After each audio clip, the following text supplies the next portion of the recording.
Oui, Monsieur le Président, Madame la Vice-présidente, je veux dire tout d'abord que notre groupe n'est pas opposé par principe à toute réorganisation et à celle-ci en particulier. Nous l'avions déjà formulé. Nous avons conscience de la manière dont l'organisation doit évoluer pour s'adapter aux évolutions et au temps. Cependant, il y a quelques points de vigilance sur lesquels j'aimerais intervenir.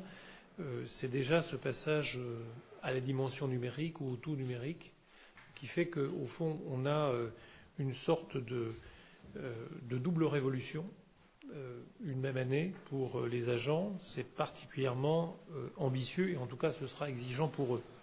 Et sur cette dimension numérique, on constate à la lecture du rapport que le logiciel qui est concerné est le logiciel IODAS, qui est un logiciel, sauf erreur, qui, je crois maintenant, a une vingtaine d'années de recul derrière lui.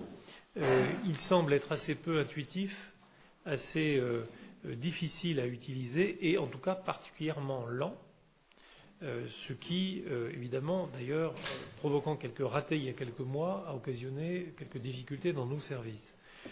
Alors peut-être que l'audace dont on parle aurait été, au fond, de tourner la page de ce logiciel pour aller plus loin. Et puis il y a un autre point, troisième point de vigilance, c'est l'attractivité des postes. C'est un enjeu particulier, on l'a évoqué ce matin, c'est vrai que des postes ont des difficultés à être pourvus, notamment pour ce qui est de la PMI.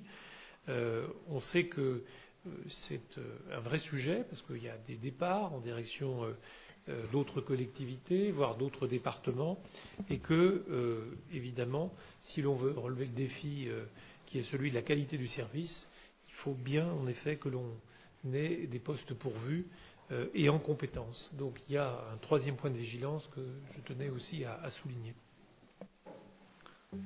Merci Monsieur Greffet.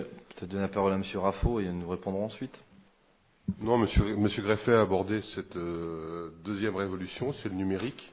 L'idée de former, c'est pour ça qu'il y a une formation complète des agents et la fourniture de téléphones comme de tablettes qui va vraiment révolutionner le fonctionnement des services. Et c'est vrai que c'est une deuxième chose, c'est un deuxième volet important que nous devons traiter jusqu'à la fin de l'année, avec un volume de formation conséquent.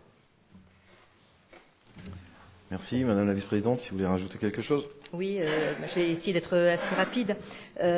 En fait, si on veut permettre aux agents d'accéder aux dossiers en tout point du département, lors des déplacements ou lors des changements aussi des habitants, des déménagements, il faut qu'on modernise nos outils. Le papier, on sait ce que c'est, que de transporter du papier, de réécrire, de recommencer.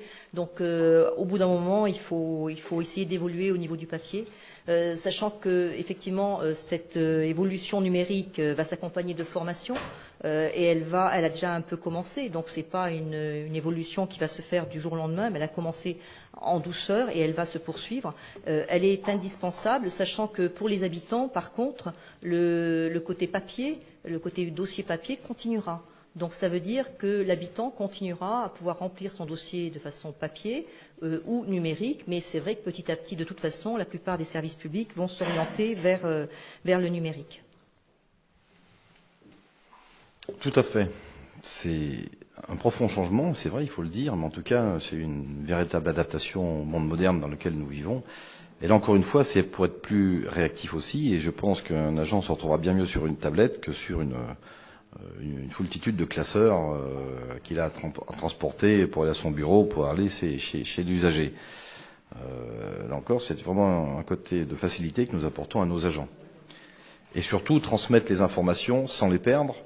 Je ne dis pas que c'était le cas aujourd'hui, mais je veux dire, on perd toujours des informations avec du papier. Et avec le numérique, ça va beaucoup plus vite. Elles arrivent à l'instant T, elles arrivent aux services concernés immédiatement. Et là encore, c'est un gain de temps pour s'occuper et travailler sur ces dossiers. Bien, y a-t-il d'autres observations sur ce rapport ?